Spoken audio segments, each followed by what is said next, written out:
Buon pomeriggio a tutti e benvenuti a Cambio Gioco, la settimana della prevenzione dal gioco d'azzardo organizzata da UL6 Euganea di Padova in collaborazione con Alterevo, Società Benefit e IM Servizi. Ringraziamo subito tutte le istituzioni che hanno patrocinato l'evento: Ministero della Salute, Regione del Veneto, Comune di Padova, Università di Roma La Sapienza, Università di Parma, ANCI Veneto, MIUR Veneto, Ordine degli Psicologi del Veneto e Ordine dei Medici di Padova. Un sentito ringraziamento va anche a tutte le realtà che hanno collaborato alla realizzazione di questa iniziativa e naturalmente a TGR, RAI e Telepadova, nostri media partner. Siamo a Padova, in diretta dalla bellissima Sala della Carità, e stiamo trasmettendo in diretta anche sulla pagina Facebook di Cambio Gioco e sul canale YouTube dell'UL6.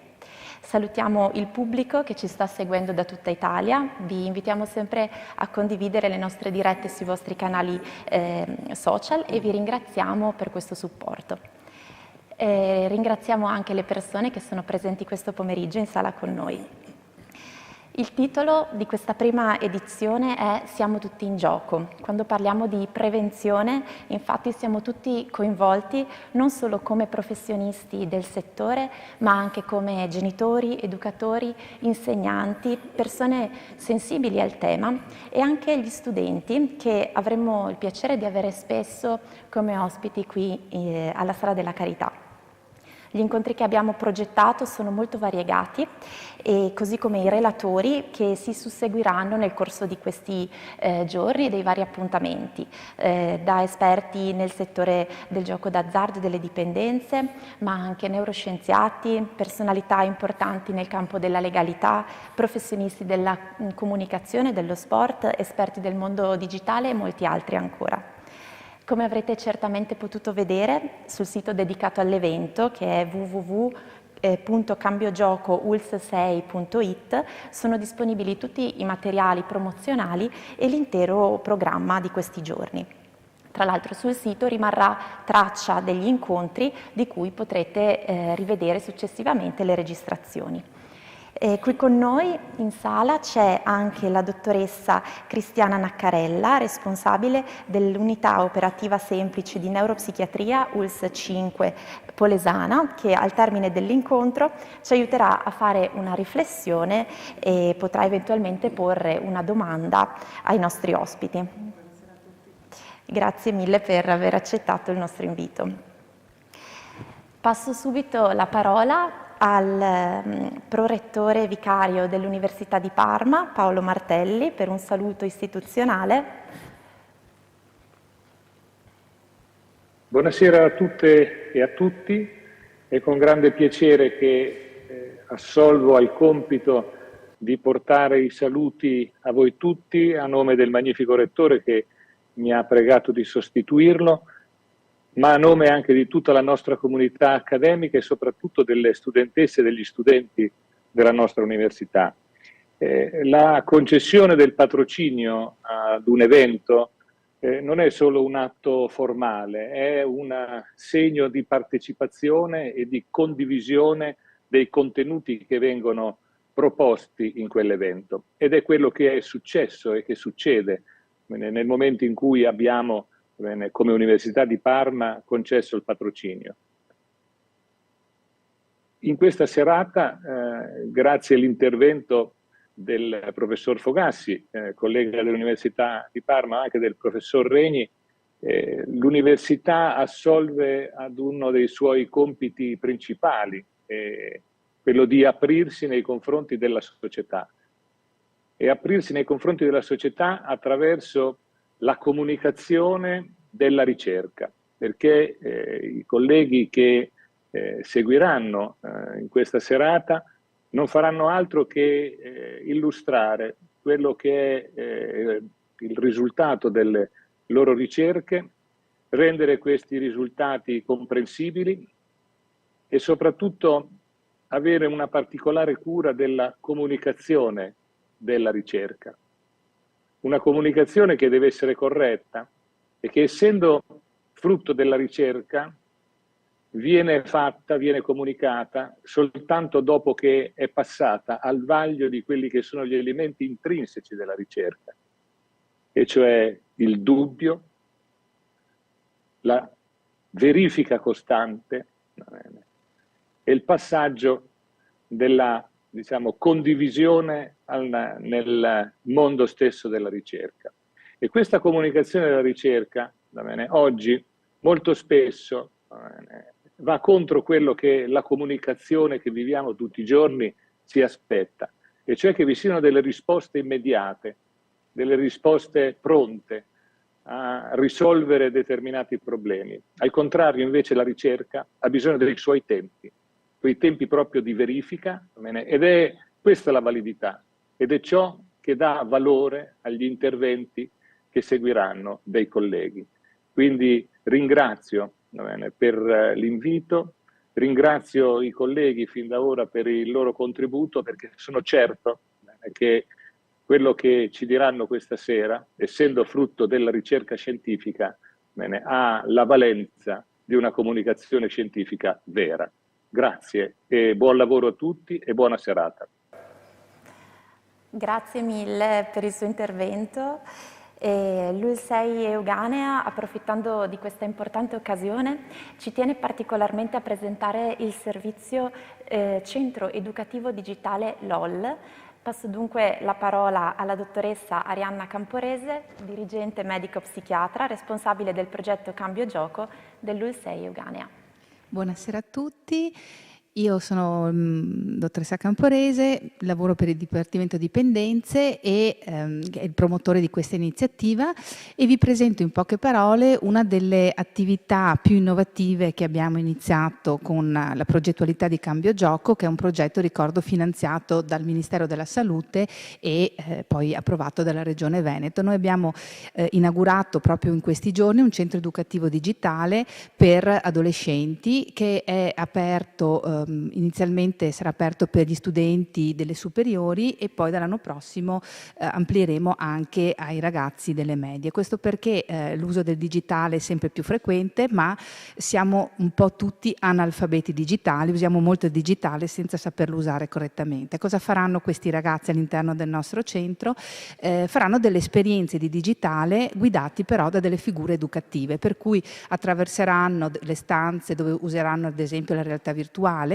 e faranno delle esperienze di benessere digitale, cercando di affrontare ad esempio alcune complessità, l'aumento della consapevolezza, processi di autostima, momenti di difficoltà che i ragazzi possono attraversare, ma utilizzando il digitale per trovare un benessere a alcune problematiche. Abbiamo una stanza chiamata la stanza della gamification, dove proveranno delle esperienze di gioco, su cui però si faranno delle riflessioni sulla tipologia del gioco e di come loro si sono sentiti all'interno di questa modalità. Ed infine non possiamo trascurare il corpo, perché noi che siamo professionisti della salute sappiamo che la salute è composta da vari aspetti. alle volte anche noi psichiatri ci confondiamo, ci focalizziamo troppo sulla mente, dimenticando tutta la parte del corpo, e quindi faremo un'esperienza anche di corporeità, lavorando con questi ragazzi proprio nel stare qui e ora, nel momento. E il centro digitale sarà aperto nei prossimi giorni, quindi ci tenevamo a presentarlo a tutto il pubblico in sala, ma anche al pubblico che ci segue da casa. E per partecipare basta entrare nel sito del Dipartimento di Dipendenze dell'ULSEI e prenotarsi. E vi saluto e vi lascio all'incontro. Grazie, grazie dottoressa Camporese. Allora veniamo all'incontro di oggi, che si intitola Ludo Ergo Sum, il gioco lavoro del bambino. E per parlare di questo tema così importante abbiamo con noi in sala il professor Leonardo Fogassi e collegato invece da Gubbio il professor Raniero Regni, che ringraziamo naturalmente di cuore per la loro partecipazione a questo evento e per la loro disponibilità.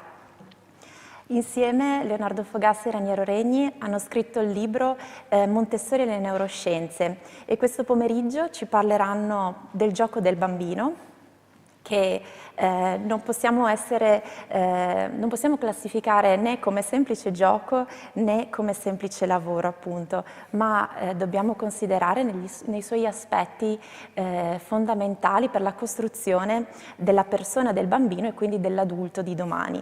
Ne parleremo alternando quindi gli aspetti delle neuroscienze che ci arrivano dalle neuroscienze e gli aspetti pedagogici, con questi due professori che vi presento brevemente. Leonardo Fogassi è professore ordinario di fisiologia presso il Dipartimento di Medicina e Chirurgia dell'Università di Parma. La sua attività di ricerca è focalizzata sulle proprietà cognitive del sistema motorio, studiate nel primate e nell'uomo, ed è uno degli scopritori del sistema specchio. È stato ed è tuttora responsabile di progetti di ricerca nazionali ed internazionali, è membro di società scientifiche nazionali ed internazionali e autore di moltissime pubblicazioni. Raniero Regni è professore ordinario di pedagogia sociale presso il Dipartimento di Scienze Umane della LUMSA di Roma, dove insegna anche pedagogia interculturale e nuovi media, e dove è coordinatore del dottorato di ricerca in educazione, linguaggi, culture. È co-direttore della rivista Pedagogia e Vita e anche egli è autore di numerose pubblicazioni. Prima di passare la parola ai nostri ospiti, vi ricordiamo che potete porre eventuali domande commentando la diretta nei profili social oppure scrivendo un messaggio su WhatsApp al numero che vedete in sovraimpressione. Lascio quindi la parola al professor Leonardo Fogassi, che comincerà questo incontro, e auguro a tutti voi un buon incontro. Grazie. Ringrazio intanto della presentazione e ringrazio gli organizzatori di questo festival per avermi invitato, a cui ho risposto molto volentieri, e ringrazio anche il prorettore della nostra università per il suo intervento. È stato un po' già presentato qual è il significato di questo titolo, Ludo Ergo Sum, il gioco lavoro del bambino, perché si rifà al pensiero montessoriano sul periodo soprattutto 0-6 del bambino, in cui appunto il gioco è lavoro e il lavoro è gioco. Poi il professor Regni vi darà una prospettiva pedagogica sicuramente profonda su questo aspetto, perché lui ha studiato moltissimo il pensiero montessoriano. Io invece vorrei fare un intervento dal punto di vista della prospettiva neuroscientifica su queste tematiche, perché Maria Montessori ha avuto numerose intuizioni su come si forma la mente del bambino, e queste intuizioni, che non potevano essere dimostrate direttamente a livello sperimentale nel periodo in cui lei ha vissuto, ma diciamo soprattutto a un livello comportamentale sperimentale osservativo, sono state, diciamo, dimostrate dalla neurofisiologia degli ultimi 30 anni. E quindi vorrei far vedere con piacere il fatto che ci sono tutta una serie di dati che ormai sono consolidati nelle neuroscienze che confermano, sono in accordo con quanto Montessori aveva proposto nella sua pedagogia scientifica. Una breve premessa sulle neuroscienze, non spaventatevi, è solamente per dire che le neuroscienze attualmente sono una disciplina molto grande che studia il sistema nervoso e il cervello secondo vari approcci che vanno dalle ricerche di tipo genetico, biomolecolare e dalle ricerche sul neurone, quindi ancora ricerche di natura microscopica, allo studio più ampio dei sistemi, delle funzioni, quindi a livello cerebrale, mettendoli in collegamento con lo studio comportamentale sia a livello diciamo degli animali sia a livello dell'uomo, studi comportamentali che ormai sono diventati molto raffinati. E quindi questo per dire che noi possiamo adesso approcciare lo studio del funzionamento cerebrale in vari modi, ognuno dei quali dà una sua prospettiva, ma serve per appunto integrare le conoscenze anche delle altre prospettive. Vorrei partire proprio da Montessori per mostrare come per lei la potenzialità del bambino nel periodo 0-6 anni e soprattutto nel periodo 0-3 è estremamente elevata. E leggo ciò che dice nella mente del bambino: esiste dunque una forza psichica che aiuta lo sviluppo del bambino. A 2 anni egli sarà capace di riconoscere tutte le persone e le cose del suo ambiente. L'opera di costruzione compiuta dal bambino è imponente e tutto ciò che noi possediamo è stato costruito dal bambino. A 3 anni il bambino ha già posto le fondamenta della personalità umana. Ecco, lei diceva qualcosa che in parte in quel tempo era un po' rivoluzionario. Poi naturalmente questo bambino ha bisogno dell'aiuto dell'educazione scolastica. Quindi il termine sarebbe: a 3 anni il bambino è già un uomo. E questa singolare facoltà del bambino di assorbire dell'ambiente non si è ancora del tutto esaurita in questo periodo iniziale. Ecco, la proprietà di assorbire dall'ambiente è un punto nevralgico della sua pedagogia. Infatti dice ancora: il bambino osserva ciò che lo circonda e l'esperienza ci ha dimostrato che egli è pronto ad assorbire ogni cosa. Stiamo parlando soprattutto del periodo 0-3. Si è scoperto che esiste in ogni tipo di vita questo potere di assorbire l'ambiente e di trasformarsi in armonia con esso. Non solo, ma egli costruisce un adattamento all'ambiente trasformandosi in modo da divenire adatto al proprio ambiente, per modo che questo ambiente formi parte di se stesso. Ecco, quest'ultimo concetto è molto interessante perché praticamente predice quello che oggi sarebbe chiamato embodiment, incorporazione, in cui appunto secondo l'idea che fondamentalmente noi conosciamo il mondo utilizzando il nostro sistema corporeo e addirittura l'ambiente diventa parte di noi, non è qualche cosa di staccato. Quindi è veramente un concetto estremamente originale e innovativo. Ora, volevo fermarmi brevemente su quello che è lo sviluppo studiato a livello neuroscientifico e comportamentale per mettere l'accento sul fatto che lo sviluppo del sistema nervoso è sicuramente il più lungo rispetto a tutti quelli degli altri mammiferi e anche delle scimmie, no? E allora ci si chiede quale può essere il vantaggio di questo periodo così lungo che tra l'altro se fossi un animale lo lascerebbe in una condizione di particolare debolezza. No, ci sono dei vantaggi perché in questo periodo c'è una grandissima plasticità, intendendo come plasticità la capacità del sistema nervoso di modificarsi. La plasticità dura tutta la vita, ben inteso, però nel periodo dello sviluppo è estremamente elevata ed è quella che spiega come il bambino si modifica in base all'esperienza, come apprende. Anche noi chiaramente apprendiamo grazie a questa caratteristica del sistema nervoso. Quindi questo è il primo punto. Il secondo è che nel periodo dello sviluppo ormai è dimostrato che ci sono tutta una serie di periodi chiamati periodi sensibili o critici, periodi finestra, che la Montessori chiama periodi sensitivi. Già lei aveva osservato la presenza di questi periodi che servono per il consolidamento di particolari funzioni. Periodi che sono sfasati tra di loro, e servono per consolidare le funzioni sensoriali più importanti e funzioni di tipo superiore come il linguaggio, per esempio, o le funzioni tipiche della pianificazione, della scelta, però hanno la caratteristica di essere periodi finestra che si aprono e si chiudono, quindi il bambino deve attraversarli per poter sviluppare la funzione. Un bambino che non è mai stato esposto al linguaggio, anche se è predisposto a impararlo, non lo imparerà. Quindi capite l'importanza di questi periodi. Ora, Maria Montessori appunto parla in maniera lunga e significativa di cosa fa il bambino nel periodo appunto dagli 0 ai 6 anni e parla proprio del lavoro. Ma noi guardando queste sue descrizioni saremmo portati a pensare che il bambino gioca. In realtà però lei lo chiama lavoro perché? Vediamo un attimo ancora cosa dice.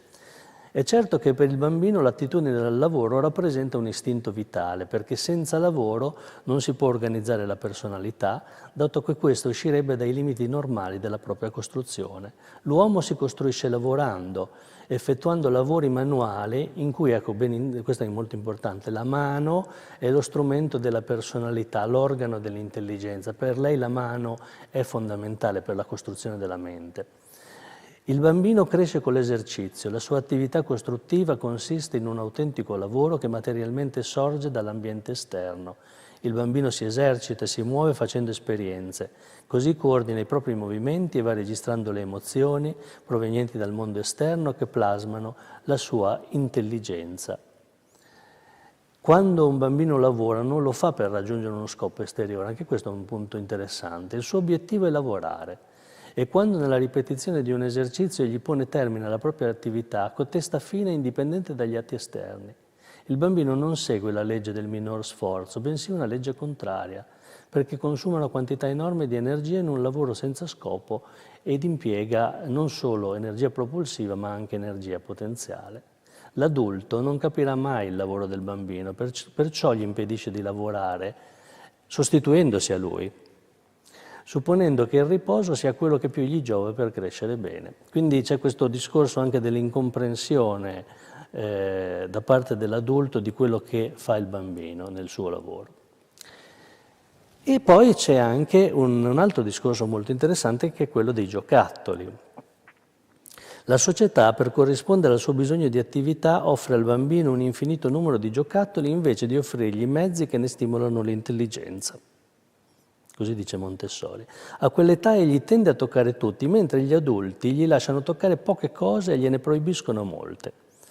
E descrivendo quello che, il modo in cui loro preparavano l'ambiente nelle case dei bambini, dice anche: quando noi preparammo per i bambini dai 3 ai 6 anni un ambiente proporzionato a loro, quindi con piccoli tavoli, piccole sedie, scopette, materiali adatti a loro, alla loro misura, in modo che potessero viverci come padroni di casa, questo meravigliò l'ambiente circostante. Ecco, quindi questo punto di partenza del lavoro che richiama il fatto che il bambino interagisce con l'ambiente. Il bambino nell'ambiente interagisce con oggetti fisici, ma anche con stimoli biologici, no? Altre persone, adulti, bambini. E la sua interazione si realizza attraverso il sistema motorio. Ecco, questo è un po' il messaggio, diciamo così, base che volevo lasciarvi, che il sistema motore è importante perché rappresenta la prima forma di conoscenza del bambino. Serve per creare delle interazioni continue con gli elementi esterni sensoriali che poi gli rimandano il frutto della sua interazione motoria e stabilisce anche l'impalcatura su cui si costruiscono le funzioni di più alto ordine. Ora volevo in breve farvi vedere perché noi riteniamo che il sistema motorio sia così importante. Abbiamo tutta una serie di dati. Sappiamo per esempio da studi neuroanatomici che nel nostro cervello la parte anteriore e la parte posteriore sono continuamente in collegamento tra di loro in maniera reciproca e quindi possiamo concettualmente dire che azione e percezione si integrano continuamente. Poi ci sono gli studi neurofisiologici che in particolare, grazie agli studi sui singoli neuroni, ci dicono una cosa molto importante. Qui vedete un esempio. Una scimmia prende un pezzo di cibo con la bocca, con la mano destra e con la mano sinistra. Questi annerimenti che vedete rappresentano, diciamo così, l'attività di un singolo neurone, pensate, un singolo neurone motorio, che si attiva in tutte e tre le situazioni. Quindi un neurone così è un neurone molto astratto. Che cosa dice questo neurone? Dice afferra con la bocca, afferra con la mano, rappresenta un'idea motoria. Ecco da cosa deriva la nostra capacità cognitiva originata dal sistema motorio. E questi neuroni cosa fanno? Codificano gli scopi motori.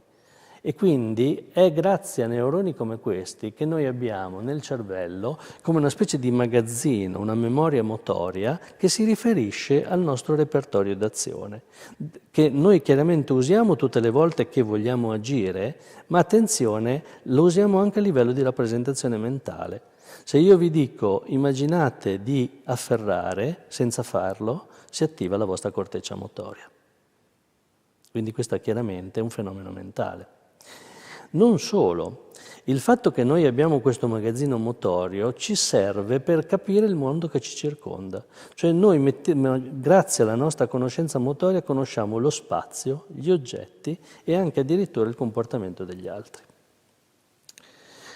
Ora, da dove ci deriva questa conoscenza? Prima di tutto dall'ambiente uterino, in cui il bambino, ormai si è visto chiaramente, produce tutta una serie di movimenti che non sono casuali. Sono dei movimenti che assomigliano molto a quelle sinergie motorie che ha anche l'adulto. Quindi il bambino nasce non tabula rasa, ma è già pronto, è pronto per interagire con l'ambiente esterno, è pronto a conoscerlo in maniera motoria. E allora vi darò solamente, ecco, scusate, volevo leggervi un importante passaggio di Maria Montessori per la quale il movimento è fondamentale. E dice, uno degli errori dei tempi moderni, pensate a quel tempo, no? Il considerare il movimento a sé come distinto dalle funzioni più elevate. È un errore accolto nel campo educativo. Questo grave errore conduce a una frattura, la vita fisica da un lato e la mentale dall'altro. Lo sviluppo mentale deve essere connesso col movimento e dipendere da esso. Vi faccio un esempio solo di quello che stavo dicendo. Pensiamo agli oggetti. Come conosciamo noi gli oggetti? L'idea generale che abbiamo è che se noi vediamo degli oggetti, li analizziamo nella loro globalità e li riconosciamo. Quello che noi chiamiamo descrizione pittorica. Ma in realtà non ci accorgiamo, non sappiamo che noi facciamo anche un altro tipo di analisi dell'oggetto, cioè analizziamo quelle parti dell'oggetto che suscitano un'interazione. Vedete qui i vari pezzi di questa tazza, no? Che può essere presa in vari modi.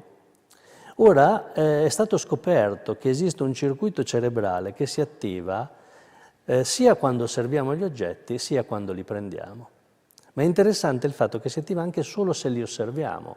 Capite? Questo è un circuito però non semplicemente visivo, è un circuito motorio. E vi do subito la dimostrazione di questo nell'uomo. Nell'uomo non possiamo studiare con le tecniche usate per studiare nel modello animale, usiamo per esempio le tecniche di neuroimmagine. Lì c'è un esempio a sinistra della risonanza. Con queste tecniche facciamo vedere qual è l'attività nel cervello dell'uomo quando svolge determinati compiti, anche complicati. In questo caso non è complicato, i soggetti dovevano osservare delle fotografie di utensili, oggetti grandi non prendibili come case, animali e facce. E cosa si scopre, facendo l'analisi dell'attività? Che ci sono due zone che si attivano nella parte anteriore motoria e nella corteccia parietale, che sono legate tra di loro, che fanno parte del sistema motorio. Quindi, in altre parole, quando io semplicemente osservo degli oggetti, mi si attiva il sistema motorio, quasi come se io avessi già deciso come li prendo. E qui viene la parte forse ancora più sorprendente: partendo da questa conoscenza motoria noi riusciamo a comprendere quello che svolgono gli altri. È qui che entra in gioco il meccanismo specchio, che è basato su un semplice meccanismo che vi spiego rapidamente. I neuroni specchio sono neuroni che si attivano quando una scimmia fa un atto di afferramento, per esempio, e quando lo vede fare da parte di un altro individuo. Quindi ha due risposte, una motoria e una visiva, ma sono praticamente la stessa risposta.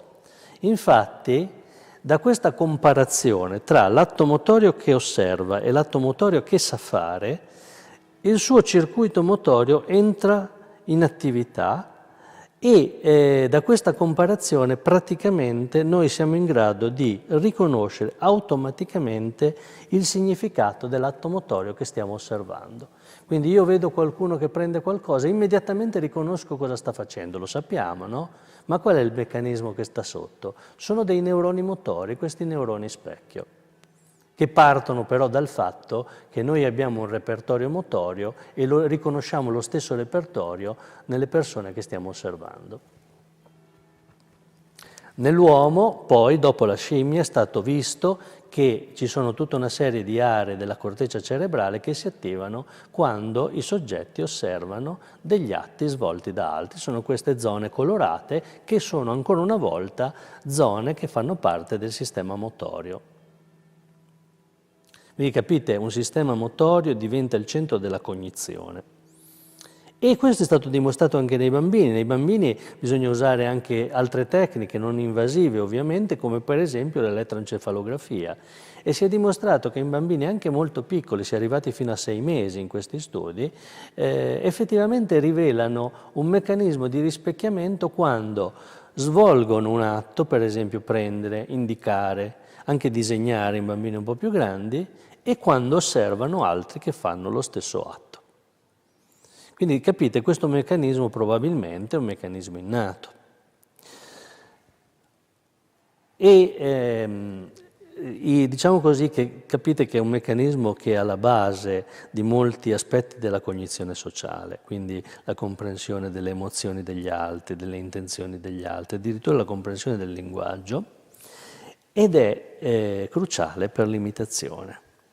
Infatti gli studi fatti appunto con le tecniche di neuroimmagine hanno mostrato che il sistema specchio è fortemente attivo, come vedete qua, quando un partecipante osserva un atto particolarmente sofisticato fatto da un altro, come per esempio suonare la chitarra, e poi, dopo aver osservato, cerca di imitare quello che ha visto. Questi sono soggetti naive, non sono soggetti esperti, e c'è appunto l'attivazione di questo sistema specchio durante appunto questo tipo di compito. Quindi ci fa pensare che il sistema specchio sia fondamentale per riconoscere quello che noi stiamo vedendo, per poi riprodurre quello che abbiamo visto. È così che noi apprendiamo in una maniera rapidissima per imitazione. Così fanno i bambini quando guardano i loro compagni, per esempio. E non dimentichiamoci che l'imitazione, oltre a essere importantissima nell'apprendimento di moltissime abilità motorie, è cruciale anche nell'apprendimento del linguaggio. Se poi vogliamo parlarne di questo, adesso non mi posso soffermare, ma è un aspetto estremamente interessante, l'applicazione del sistema specchio all'apprendimento del linguaggio. E anche qui Maria Montessori aveva fatto una riflessione, dice l'importante è che per il bambino, per poter imitare, sia preparato a farlo.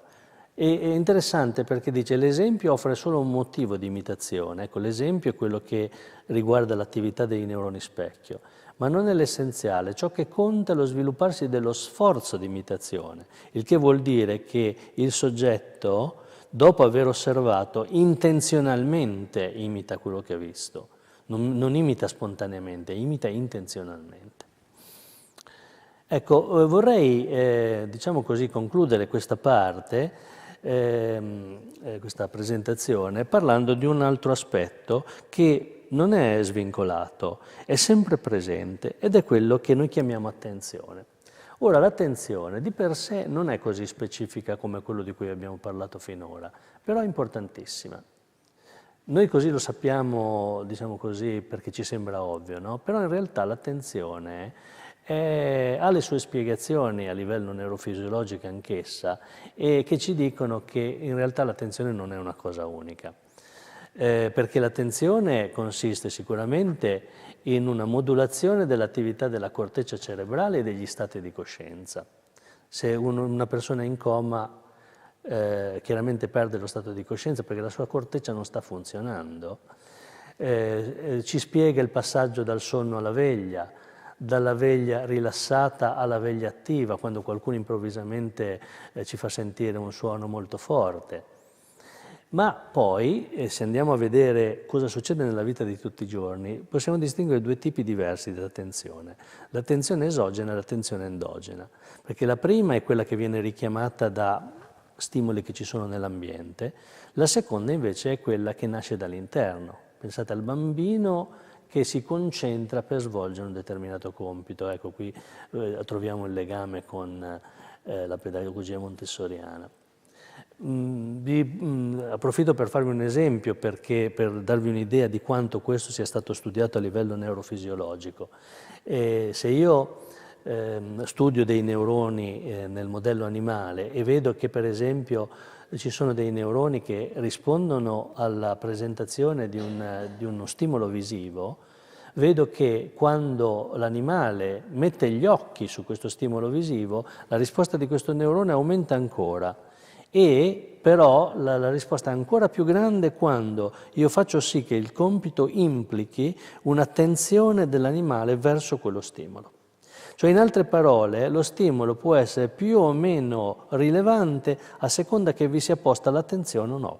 Noi lo sappiamo, no, dalla vita quotidiana, ma questi neuroni dimostrano appunto qual è il meccanismo. E ci sono tutta una serie di compiti che ci fanno vedere quanto sia importante l'attenzione appunto per mettere salienza sugli stimoli. Per esempio, se si chiede a dei partecipanti di fare attenzione al luogo da dove viene un suono, si attiva una zona della corteccia che normalmente è implicata nello spazio, mentre se si chiede di fare attenzione alla frequenza dello stesso suono, si attiva di più invece un'altra corteccia che è implicata nell'analisi acustica.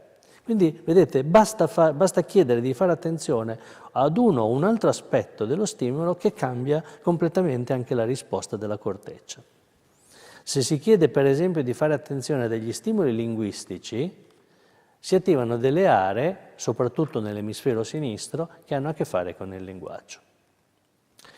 Quindi capite, l'attenzione ha delle caratteristiche fondamentali perché ci fa variare i nostri livelli di coscienza, mette insieme le caratteristiche degli oggetti in modo da averne una visione globale, dà salienza agli oggetti che stiamo osservando o con cui interagiamo e evidenzia all'interno di un contesto determinati aspetti rispetto ad altri.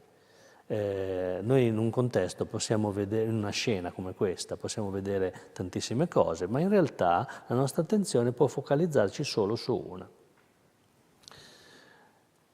E anche qua Maria Montessori ha fatto molte descrizioni perché per lei l'attenzione era importantissima e parte da un'osservazione, era estremamente attenta a queste cose. Una volta, dopo aver contato 16 esercizi di una piccina di 4 anni, fece cantare un inno alla scolaresca per distrarre l'attenzione della piccina. Ma essa continuò imperturbata a sfilare, mescolare e rimettere a posto i cilindri imperterrita, come se non ci fosse tutto questo noise esterno. E c'è un punto interessante che dà l'idea di qual è il suo concetto di attenzione. Tutta l'arte dei maestri è consistita, in sostanza, nel preparare l'attenzione dei bambini all'attesa dei loro insegnamenti. nell'accaparrarci la cooperazione di quelle forze intime che devono aprire la porta quando essi bussano. Quindi c'è una sorta di preparazione interna del bambino in risposta a quello che poi sarà la sollecitazione del maestro. Quindi abbiamo visto insieme come ci sono tutta una serie di elementi che concorrono nello sviluppo del bambino a determinare la formazione della sua mente. Il sistema motorio esercitato attraverso questo gioco-lavoro, l'interazione sociale e i fenomeni attenzionali. Poi ci sono anche molte altre cose di cui potremo parlare, ma mi sembra che questi siano molto importanti anche perché appunto rispecchiano quello su cui Maria Montessori aveva messo appunto la sua focalizzazione. Vi ringrazio.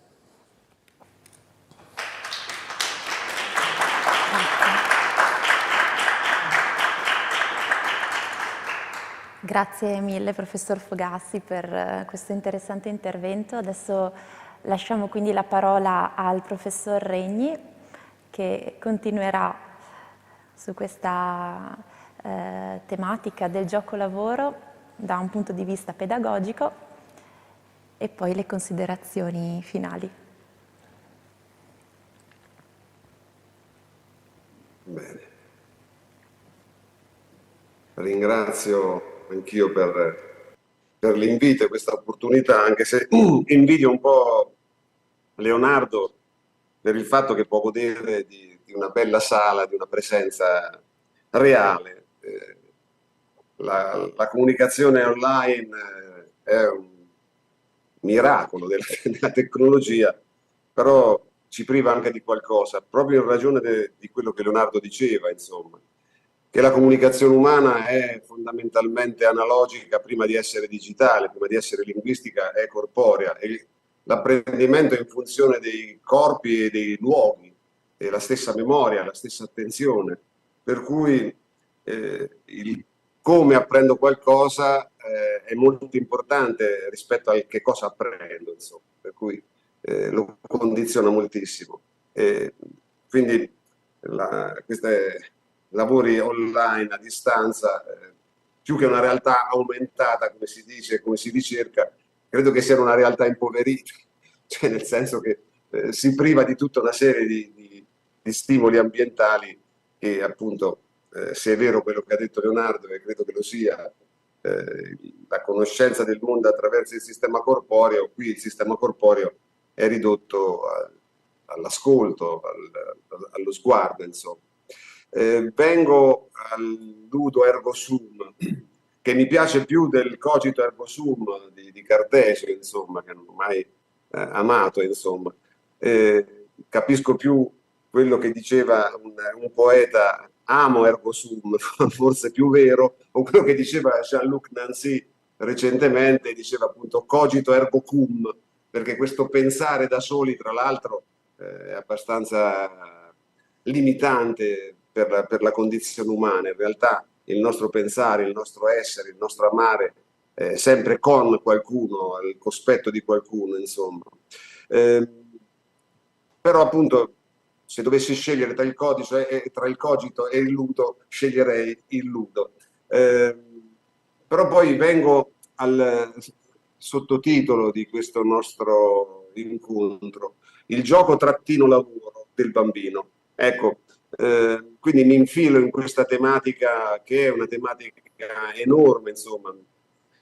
Leonardo ha affrontato una tematica ancora più grande, quella del sistema nervoso centrale, ma anche questa tematica del rapporto tra gioco e lavoro nella condizione umana è un grande tema. Perché gioco e lavoro sono tematiche essenziali dell'umano. Però generalmente quando ci si è riferiti in passato, ma ancora oggi, alle attività del bambino si è sempre parlato del gioco, mentre si è ritenuto che fosse esclusivo degli adulti il lavoro. Questa distinzione Montessori la capovolge completamente. Non parla mai nei suoi libri, nelle sue conferenze, nella sua attività di formazione degli insegnanti, di gioco del bambino, ma di lavoro del bambino. e questo poi proverò a dimostrare perché appunto l'atteggiamento che ha l'adulto nei confronti del gioco è quello di un'attività che appunto non ha una sua funzione utile, produttiva. Anzi, Montessori dice che il bambino non solo non gioca ma lavora, ma fa il lavoro più importante e costruttivo, che è quello della costruzione del suo essere umano di domani, per cui è il lavoro più grande e potente che possa esserci sulla faccia della terra, insomma, o almeno nella condizione umana. Nella società degli adulti, gioco e lavoro sono stati opposti, sono due grandi tradizioni. Se pensiamo soltanto alla cultura come gioco, che è stata al centro dell'educazione romantica, e la cultura come lavoro, che è stata al centro della tradizione marxista. Per Marx l'uomo è il suo lavoro, per Friedrich Schiller, per prendere un grande rappresentante della cultura romantica, l'essenziale dell'educazione è l'atteggiamento estetico, per cui l'arte si presenta nel bambino come gioco e il gioco è l'arte dell'adulto, insomma, e Schiller è stato colui che appunto ha dato vita alla formula del nostro titolo, perché ha detto che non si è mai esseri umani tanto come quando si gioca, insomma, è l'attività più alta. Molti autori hanno lavorato intorno al gioco. Il gioco ha senso anche se non ha uno scopo, il gioco non ragiona e tuttavia non è affatto povero di pensiero, per cui insomma tra cogito ergo sum e ludo ergo sum ci può essere un bello scambio, perché appunto non è affatto privo di pensiero il gioco.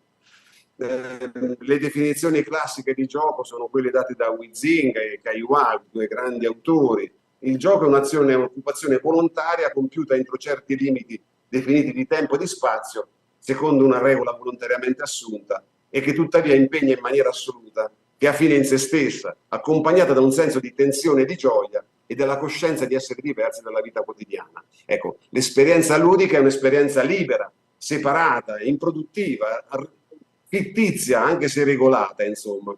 Per cui il gioco viene visto come la massima forma di libertà, è l'oasi della libertà, è disinteressato, quindi non soddisfa bisogni apparentemente utilitaristici e non massimizza interessi, quindi sembra essere coincidere con una libera espansione di energia preesistente che si contrappone alla vita come utilità.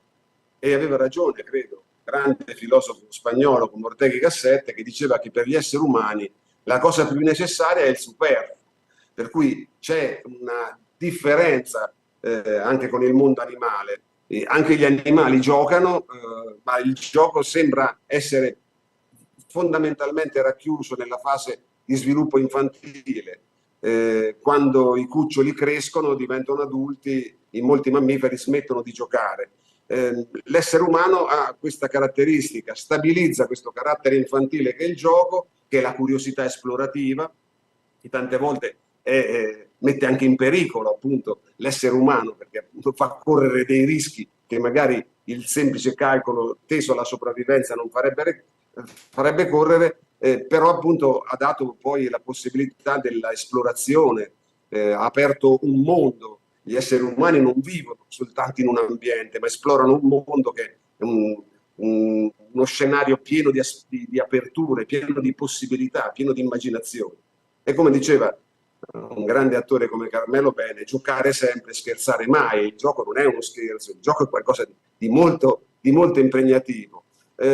Mi piacerebbe approfondire, ma questo è il caso e non ho neanche il tempo e il modo per farlo. Freud, per esempio, secondo il quale il lavoro è il reale e il gioco è l'irreale. In Freud c'è questa tensione, insomma, la tendenza dell'essere umano, secondo lui, all'economia del minor sforzo possibile, che però viene smentita dall'arte, dal fatto che menti e corpi hanno, per esempio, una tensione non a ridurre la loro attività, ma a moltiplicarla, insomma, nella complessità dei loro atti e dei loro prodotti. Veniamo a Montessori, che si inserisce, secondo me, a pieno titolo in questo grande dibattito che contrappone da una parte chi sostiene che l'essere umano si qualifica soprattutto per il gioco e chi sostiene che l'essere umano si qualifica soprattutto per il lavoro.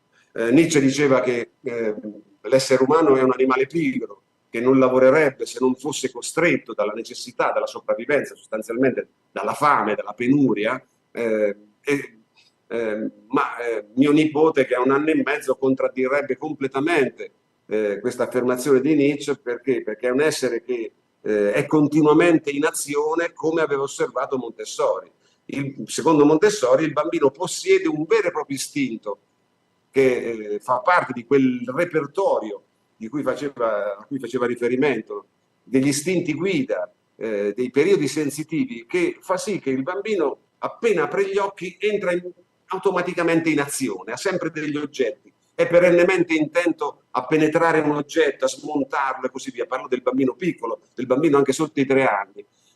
Quindi vuol dire che è un istinto fondamentale, dice Montessori. Il bambino sente quasi quasi l'imperativo lavorare o morire. Ecco perché non si ferma mai, diventa insopportabile nel momento in cui non trova delle attività che soddisfino questa sua pulsione irresistibile che chiamiamo lavoro.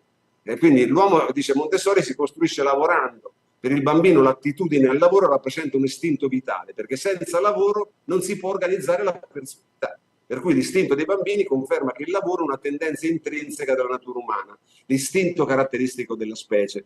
Nel lavoro si esprime una fame mentale che si nutre di materiali, di attività, di relazione.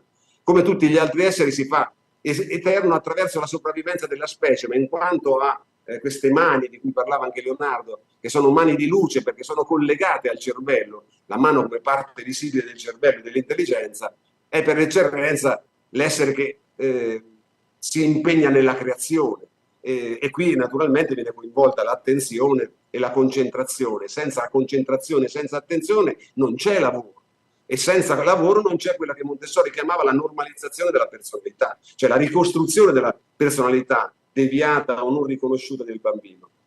Per cui il bambino non ha come obiettivo nella sua attività né il comfort né il benessere, che è la cosa che cercano gli adulti attraverso il lavoro, ma qualcosa di più profondo, di invisibile. Probabilmente il bambino è mosso da quello che Montessori chiama l'amore anche per l'ambiente, che lo spinge a toccare, a esplorare con tutti i sensi tutte le cose che lui trova a portata appunto delle sue mani, perché appunto quando si ama si vedono cose che nessuno vede e nessuno ha mai visto, insomma. Quindi il bambino è spinto da una specie di amore molto potente nei confronti dell'ambiente. Però Montessori appunto insiste su questa opposizione e sulle relative incomprensioni e fraintendimenti. Per cui il lavoro della società degli adulti è uno sviluppo di ciò che accade nel bambino o una deviazione di quello che è la naturale propensione del bambino al lavoro. Quindi Montessori pone un problema sociale molto forte, che io formulo in questi termini. Il lavoro del bambino è, se guardiamo da un certo punto di vista, l'opposto di quello dell'adulto. Faccio una veloce contrapposizione. Il lavoro del bambino è attraente, nessuno gli impone qualcosa, perché a un bambino piccolo non si impongono attività, no? Tanto comunque non le perseguirebbe, mentre il lavoro dell'adulto è un lavoro volontario, ma spesso e volentieri non attraente, ma ripugnante. Se la parola pena in italiano deriva dal greco ponos, che significa lavoro, questo vorrà dire pur qualcosa. In tutte le lingue europee ci sono 2 termini per dire lavoro, uno che esalta la forza creativa dell'essere umano e un altro che invece vede il lavoro come fatica, come travaglie, come pena, come tortura quasi quasi, mentre per il bambino è attraente. Il lavoro dell'adulto ha un compito, trasformare l'ambiente. Quando ha raggiunto questo compito il lavoro termina. Invece il lavoro del bambino ha una funzione interna, costruttiva, appunto, attraverso quelle funzioni motorie di cui il nostro sistema nervoso centrale ci ha dotato, insomma. Il lavoro dell'essere umano adulto è veloce, quello del bambino è lento. Nell'essere umano adulto lo scopo è esterno, per il bambino lo scopo è interno, e poi quello che già si accennava anche prima, il bambino sembra seguire una legge antieconomica. La legge economica che si impone al lavoro diventa storia della fatica, quindi la storia del risparmiare la fatica è quella del minimo sforzo. La legge dell'economia del lavoro adulto è il minimax, minimo sforzo, massimo risultato. Nel bambino sembra funzionare una legge completamente opposta, è il massimo sforzo.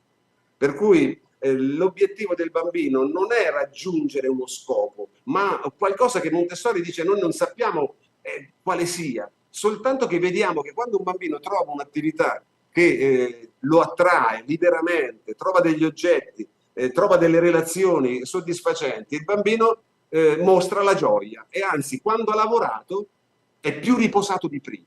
Mentre l'essere umano adulto è stressato con tutte le varie forme di stress, il bambino prova gioia. La gioia è il segno universale dell'armonia. Cioè, quindi quando, dice Montessori, questa forza vitale di evoluzione stimola il bambino ad atti diversi. Quando il bambino sia normalmente cresciuto, la sua attività non ostacolata si manifesta in gioia che noi chiamiamo gioia di vita. Il bambino è sempre entusiasta ed è sempre felice. Quindi appare un bambino illuminato di gioia da questa forma di lavoro. Per gli adulti invece il gioco e il lavoro sono opposti. Diceva un grande filosofo della scuola di Francoforte che in una società in cui il lavoro è alienato, in cui cioè ci si perde nel lavoro, in cui il lavoro viene visto come impegno produttivo per produrre reddito, per arrivare al 27 del mese, ma non come scopo della propria vita, come realizzazione di sé in un certo senso. Quindi in una società in cui il lavoro è alienato, anche i giochi sono alienati e coatti. Lavoriamo per guadagnarci lo svago e lo svago ha un solo senso, uscire dal lavoro, una specie di cerchio infernale, insomma. Per cui spesso e volentieri vita e lavoro divergono, la vita diventa fuori dal lavoro e il gioco diventa una forma di evasione. Credo che ci siano delle linee, delle piste di ricerca anche per il tema che sta a cuore a voi, a questa iniziativa di Padova. Insomma, la ludopatia può essere intesa anche proprio come una perversione di questo ludo ergo sum, che non trova, se non nelle forme alienate, una sua forma di soddisfazione. Perché? Perché non compensato da un'attività lavorativa soddisfacente. Montessori aveva messo in evidenza una cosa di cui mi piacerebbe molto parlare, ma insomma l'accenno soltanto: l'amore all'ambiente deviato e spezzato diventa desiderio di possesso. Cioè, quando il bambino non trova un lavoro, un'attività pratica molto impegnativa e interessante per lui, fa capricci da una parte, oppure comincia ad acquisire una specie di atteggiamento che ritiene privilegio il non lavorare. E dice Montessori: solo chi non ama e non conosce desidera possedere. Per cui il possesso di qualunque cosa, anche di cose inutili, diventa un amore frustrato per un lavoro che non è stato permesso al bambino.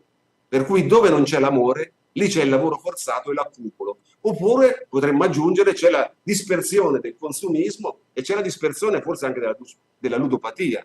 Per cui Montessori io credo che ci aiuti, proprio partendo dal bambino, e il bambino è il padre dell'uomo in questo caso, per domandarci qual è la natura umana. Dovremmo chiederlo dall'infanzia, no? Alla più vicina alla natura, oltre che al mondo animale dal quale deriviamo. Insomma, Montessori ci aiuta a ripensare questo rapporto tra lavoro dell'adulto nella società degli adulti e il lavoro del bambino, e può aiutarci a ripensare anche il ruolo del lavoro nella società degli adulti. Quindi a educare al lavoro e con il lavoro oltre il produttivismo e il consumismo, perché il bambino, appunto, e qui aggiungo la spiegazione di quel trattino, non gioca né lavora. Dovremmo inventare un altro verbo che non c'è in italiano: gioca lavora, perché è libero come quando gioca, perché nessuno ti può imporre di giocare, il gioco per definizione è libero, ma è impegnato e concentrato altamente e segue la legge del massimo sforzo come quando si lavora. Per cui questo già in un certo senso mi piace ricordarlo, già Platone e Aristotele avevano fatto una distinzione raffinata tra ciò che loro definivano energeia, che appunto era l'apice dell'attività, l'essere in azione, che ha uno scopo supremo nell'agente stesso, per cui il perfezionamento dell'azione umana, dell'action, come direbbe anche Hannah Arendt, della vita attiva, è l'energeia, cioè non l'ergon, che è l'opera compiuta. Per cui l'essere all'opera è superiore all'opera compiuta stessa. E questo appunto ci dice che dovremmo riconciliare, ritrovare, in questo caso la metafora del bambino maestro è tutt'altro che una metafora, va presa alla lettera.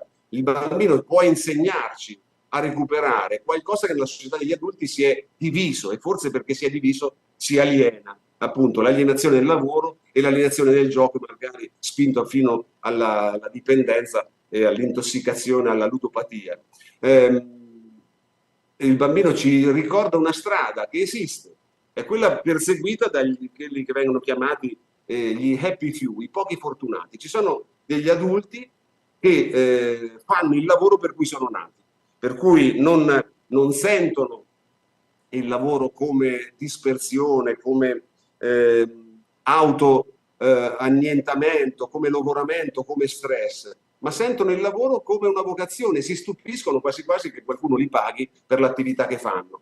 Per cui le grandi vocazioni, pensate agli artisti, ma anche agli scienziati, quando Einstein sta di fronte a una lavagna con le sue formule, gioca o lavora? Quando Michelangelo scolpisce, gioca o lavora?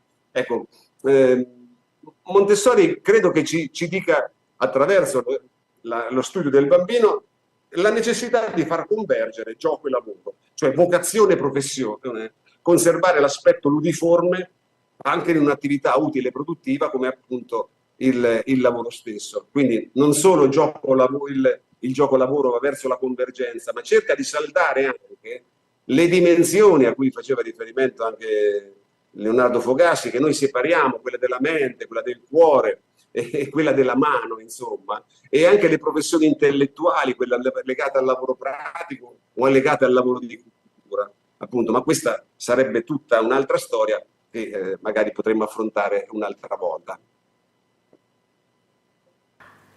Grazie professor Regni, grazie davvero.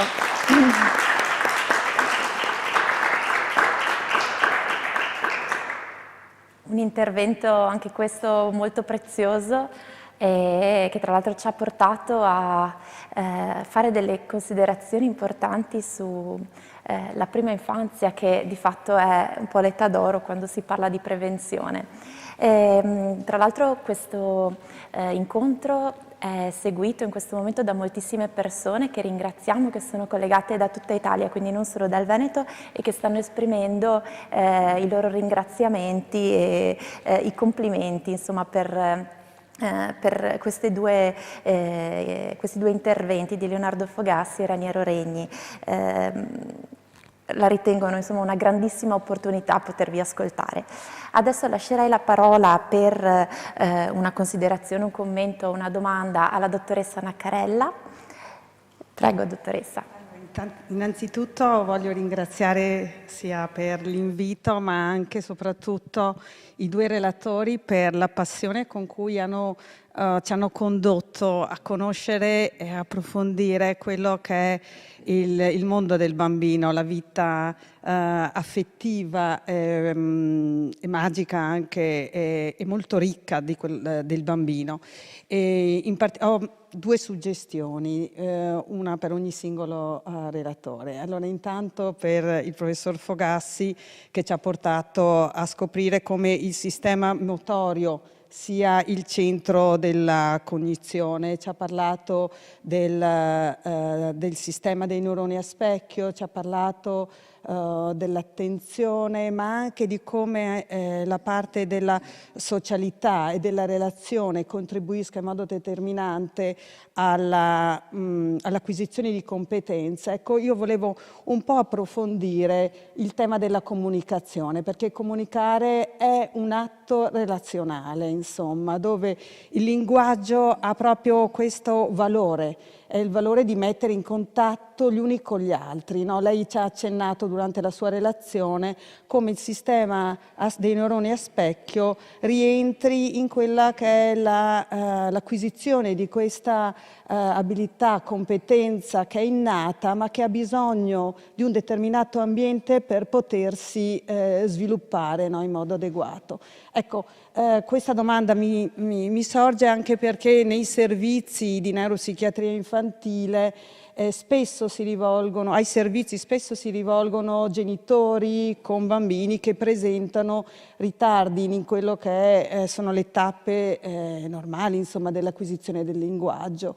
Allora, sia in quale modo appunto il sistema dei neuroni a specchio entra nell'acquisizione della comunicazione, del linguaggio, e anche quali consigli, no, possiamo dare ai genitori in particolare, magari poi anche ai professionisti, ma ci terrei particolarmente ai genitori, per accompagnare i loro bambini all'acquisizione di una competenza comunicativa adeguata e capace poi di ulteriormente sviluppare le potenzialità che ci avete mostrato possiedono tutti i bimbi, insomma. Grazie. Grazie. Grazie per questa domanda che appunto mi permette di approfondire un aspetto che non potevo toccare direttamente perché è molto complesso in realtà l'argomento linguistico. La prima volta che abbiamo fatto un esperimento di risonanza magnetica funzionale sull'uomo, ci siamo accorti subito che c'era questa attivazione delle aree motorie e quindi questo confermava ciò che avevamo già visto a livello di meccanismo nella scimmia. Però c'era una cosa sorprendente, che si attivava l'area di Broca. E diciamo così, gli esperti del campo sanno che l'area di Broca è l'area per la produzione linguistica. E quindi questo chiaramente era una cosa che in qualche modo sorprendeva. Ma poi tutta una serie di dati, considerazioni, anche considerazioni proprio di tipo filogenetico, cioè il rapporto tra i nostri antenati primateschi e l'uomo, ci ha fatto capire che in realtà l'area di Broca è la derivazione di quell'area in cui nella scimmia ci sono i neuroni specchio e in cui anche nell'uomo c'è l'attività specchio, perché in realtà nell'uomo proprio l'area di Broca si attiva quando per esempio una persona vede un gesto di afferramento. È una cosa un po' sorprendente, come una zona che sembra tutta legata alla bocca invece si attiva quando si guarda una mano. E allora si è capito che queste due cose sono connesse tra di loro. E qui si potrebbe stare tantissimo a parlare di questo aspetto che probabilmente è riconducibile nell'evoluzione all'accoppiamento tra il gesto e la vocalizzazione. Gesto e vocalizzazione che vanno avanti insieme, poi chiaramente la vocalizzazione predomina perché è più economica, può funzionare anche quando delle persone non si vedono, però in realtà se noi ci pensiamo, come sto facendo io adesso, la gestualità accompagna sempre il linguaggio e nei bambini non udenti permette anche viene sostituita dal linguaggio dei segni, che è a tutti gli effetti un vero e proprio linguaggio. Quindi mano e bocca sono uniti nell'evoluzione e quindi probabilmente da questo che deriva il nostro linguaggio innanzitutto, e il fatto che ci sia in questa regione il sistema Miro ci dà anche un'altra intuizione, che siccome il linguaggio di fatto è una produzione motoria, quindi quello che noi pronunciamo deriva da un'articolazione linguistica che a sua volta deriva da delle rappresentazioni motorie che abbiamo nel cervello, e è molto semplice tutto sommato da spiegare. Quando io ascolto qualcun altro che parla, io sì faccio un'analisi acustica, ma questa analisi acustica mi riporta a quelle rappresentazioni motorie che mi servono per produrre quella stessa parola. C'è un lavoro di comparazione, come appunto fa il sistema specchio, e in quel modo riconosco il linguaggio. Ecco quindi quello che probabilmente fa il bambino quando, in quel periodo critico, in quei 3 anni, in cui sviluppa il linguaggio, continuamente prova e ascolta e fa quel sistema di modellamento che succede nell'imitazione. Io sento il modello e cerco di adeguarmi, di assomigliare il più possibile, fino a che non c'è non combacia completamente. Quindi questo spiegherebbe come mai noi riusciamo ad apprendere il linguaggio usando un meccanismo imitativo. Naturalmente dobbiamo avere tutto il substrato per produrlo, chiaramente, però questo sarebbe il meccanismo che mette insieme comprensione e produzione. E la stessa cosa vale naturalmente per la comunicazione non linguistica, la comunicazione gestuale, no? Che è importantissima, la comunicazione non verbale, che questo è molto più semplice da spiegare perché probabilmente nasce dal riconoscimento prima degli atti finalizzati, come vi ho fatto vedere, e poi si trasforma nel riconoscimento degli atti che non sono finalizzati ma che hanno un significato, che sono i gesti. Sì, e la gestualità è una delle prime forme di comunicazione non verbale, no? È quella che esattamente. Probabilmente una delle... sempre sì, anche, esatto. no? Rispetto alla qualità della comunicazione che non è fatta solo di verbale ma anche di non verbale, certamente. piuttosto che di comportamentale, certo. Poi come ultima cosa aggiungo che se noi ascoltiamo delle frasi con contenuto motorio, come per esempio afferra la palla, si attiva il sistema motorio. Quindi ecco, quindi il consiglio che mi chiedeva all'inizio, no, è chiaro che non sono ricette, però molti hanno notato che lo sviluppo del linguaggio va e si accompagna allo sviluppo motorio. Quindi l'incentivazione del sistema motorio è fondamentale anche per la produzione linguistica, cosa che è stata dimenticata, cioè che non è stata molto trascurata. Il bambino deve muoversi, deve poter interagire, perché quello lo aiuta anche a sviluppare la componente comunicativa. Quindi praticamente lei ci sta dicendo che la sperimentazione motoria va a sostenere l'acquisizione anche di una competenza verbale, insomma. Sono due circuiti che di fatto si sovrappongono. Certo. E poi comunque è fondamentale in entrambi gli ambiti la possibilità di condividerlo, no? Quanto è possibile perché siamo in un gruppo, no? Esattamente, quindi diventa anche, non è una cosa individuale, ma diventa qualche cosa che circola perché è sociale. Sì, grazie. Voleva fare una domanda anche al professor Regni?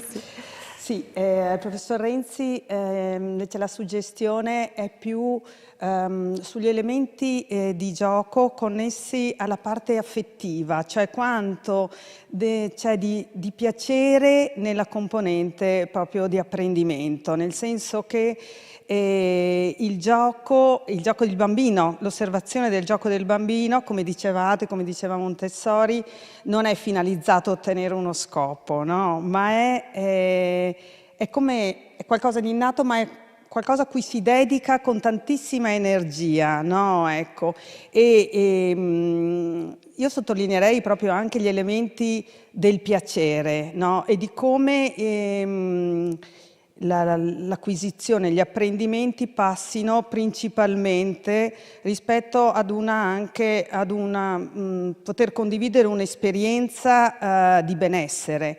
L'altra cosa un po' che secondo me è anche importante, che rimanderei, sottolineerei anche così come messaggio generale, è come tutte le osservazioni, no? La teoria montessoriana sia nata da osservazioni, quindi non da teorie precostituite, ma proprio dall'osservazione libera anche del bambino e poi da quello come siano state messe, siano state pensate, sperimentate, no? Anche delle modalità per favorire, per far emergere quelle che sono le competenze, no? Quindi come anche noi adulti nei confronti dei bambini, sia nel momento del gioco sia in altri momenti, in quello degli apprendimenti o momenti più strutturati, forse la nostra posizione debba essere una posizione il più libera possibile, no? Un'osservazione dove non ci sia un'attesa, un'attesa di risultato soprattutto e di performance, che è una parola che va molto, no, in questo periodo, ma si ha uno sguardo un po' più libero, un po' più aperto, e che il bambino stesso ci possa accompagnare, no, a scoprire degli ambiti che altrimenti, se guardati con gli occhi dell'adulto, forse sono parziali. Ecco. Sì, l'ansia per i risultati è totalmente adulta. Ai bambini non interessa niente, insomma. Lo sguardo di Montessori non è solo per aver osservato i bambini, ma per aver in un certo senso provato a decentrare completamente la ricerca. Che cosa si prova ad essere un neonato, che cosa si prova ad essere un bambino molto piccolo, che cosa si prova ad essere un bambino, una società degli adulti, insomma. Quindi è un tentativo di vedere il mondo dalla parte dei bambini in una maniera assolutamente inedita. E questo da una parte riposa su una fiducia enorme che Montessori ha nei confronti dell'infanzia, ma non è una fiducia di tipo ideologico, filosofico o religioso, anche, insomma, c'è una componente spirituale in Montessori molto forte, ma una fiducia basata sulla scienza. Cioè il bambino ha un'enorme energia ed è pieno di programmi, tutt'altro che vuoto, per cui meno interferisci con la natura e meglio è. Ma non è Rousseau, perché Rousseau scrive un romanzo, Montessori fa esperimenti per tutta la vita con bambini di diverse culture, tra l'altro, quindi andando anche al di là della discriminante culturale, e i conti le tornano, perché il bambino è capace di una concentrazione che è quella che diceva Leonardo prima. L'incipit della scoperta montessoriana è proprio questo: aver osservato una bambina che ripete tante volte uno stesso esercizio, che nessuno le ha imposto.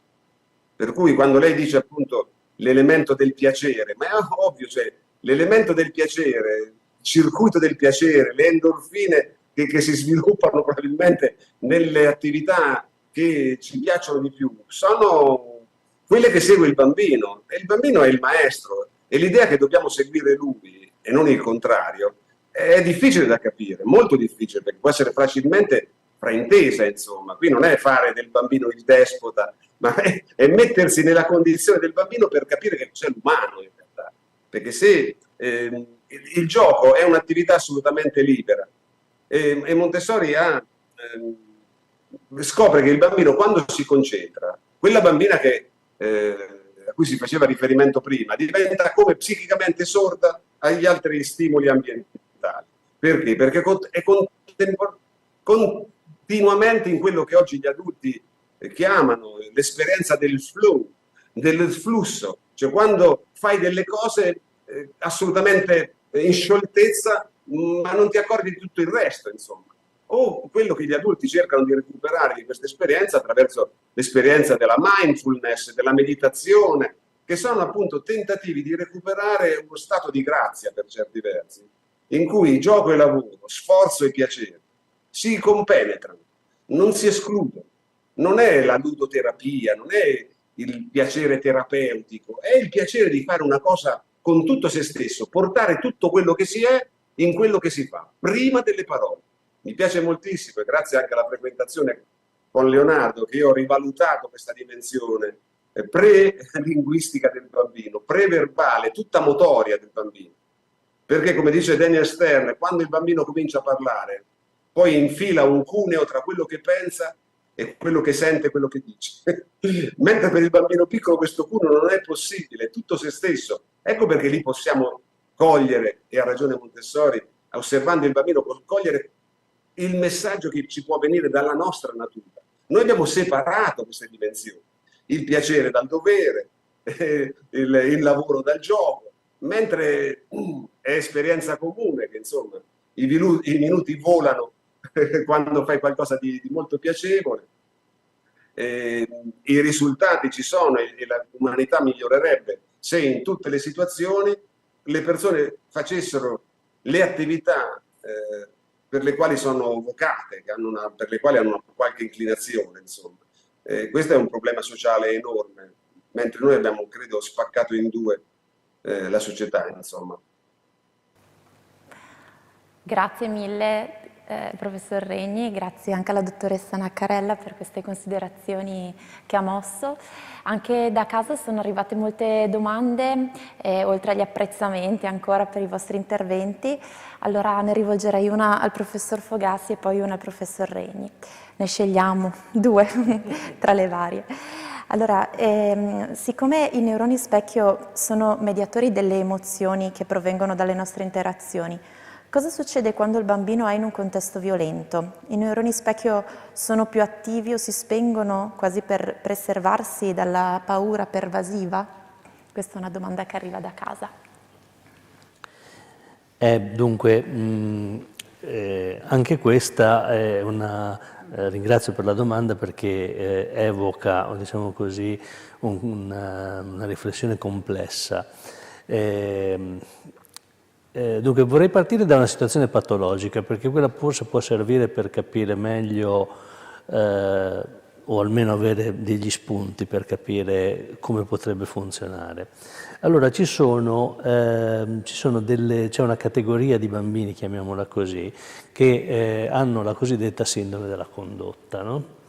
Che manifestano tutta una serie di problematiche, tra cui per esempio non rendersi conto delle conseguenze delle proprie azioni, spesso la violenza, hanno comportamenti a volte che arrivano all'omicidio o al suicidio.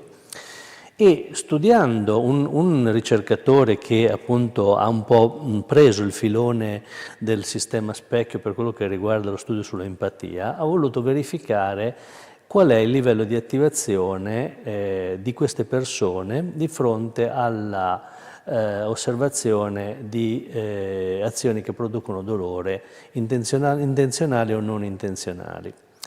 E mentre queste diciamo così, osservazioni in un gruppo di controllo di soggetti sani provocano un'attivazione diciamo così, di tipo specchio in aree che riguardano il circuito emozionale, soprattutto nella situazione intenzionale, nei bambini con la sindrome della condotta l'attivazione c'è ed è superiore a quella che c'è nei bambini sani.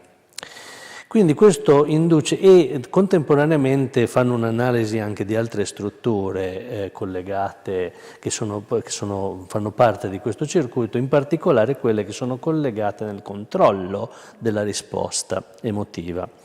E l'ipotesi è che queste persone siano fortemente empatiche.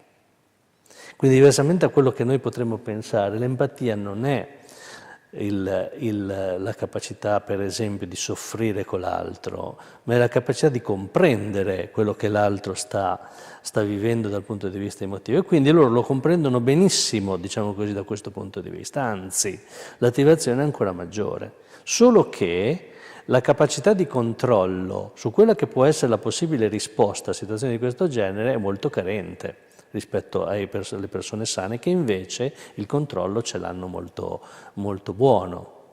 Quindi rispetto al discorso della violenza, anche nelle persone che non hanno patologie, chiaramente l'osservazione della violenza può indurre atteggiamenti empatici, cioè quindi un rispecchiamento e quindi una comprensione, però è chiaro che c'è tutto un discorso che riguarda il controllo delle risposte emotive. Quindi è chiaro che un presupposto empatico potrebbe portare anche a un meccanismo imitativo, però esiste anche un controllo che noi sappiamo risiede soprattutto nella corteccia prefrontale, che ha a che fare appunto con la capacità e di valutare il tipo di emozione, quindi che comprende anche tutto un circuito più ampio, e quello anche di controllarla. Quindi ecco, bisogna stare attenti anche al fatto che quando parliamo di situazioni violente ci sono due aspetti che vanno insieme ma non sono la stessa cosa. Cioè il rispecchiamento avviene